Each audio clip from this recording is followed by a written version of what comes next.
കഴുകി വൃത്തിയാക്കി വെച്ചിരിക്കുന്ന കുടംപുളി പ്രഷർ കുക്ക് ചെയ്ത് ഒരു ദിവസം റെസ്റ്റ് ചെയ്യാൻ വെച്ച് അതിനുശേഷം അതിൻ്റെ വെള്ളം ഒന്ന് മാറ്റി വെച്ച് നല്ലപോലെ അരച്ചെടുക്കുക. ശർക്കരപ്പാനി തയ്യാറാക്കി വയ്ക്കുക. എണ്ണ ചൂടാകുമ്പോൾ അതിലേക്ക് കടുക്, ഉലുവ, വറ്റൽമുളക് എന്നിവ ചേർത്ത് നല്ലപോലെ ഇളക്കുക. കരിഞ്ഞു പോകാതെ ശ്രദ്ധിക്കണം.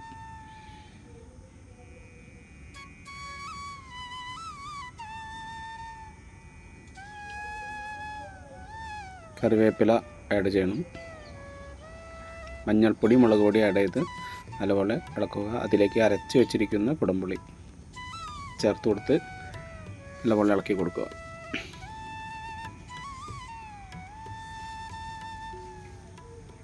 ഉപ്പ് ആവശ്യത്തിന് ആഡ് ചെയ്യണം.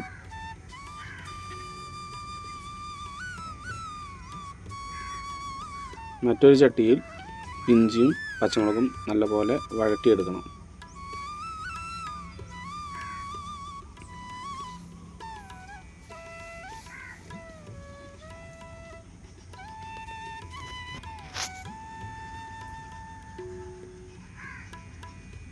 ഈ പൊട്ടി വരുന്നതാണ് ഇതിൻ്റെ പരുവം.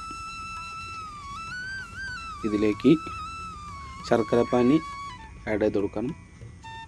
അതിനുശേഷം ആ വഴറ്റി വെച്ചിരിക്കുന്ന ഇഞ്ചി, പച്ചമുളക് അതും ആഡ് ചെയ്ത് നല്ലപോലെ ഇളക്കി കൊടുക്കണം.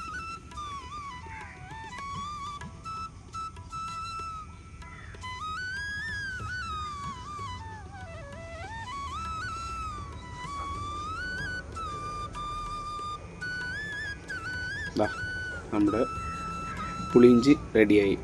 ഉണ്ടാക്കി നോക്കണം, നല്ല ടേസ്റ്റാണ്.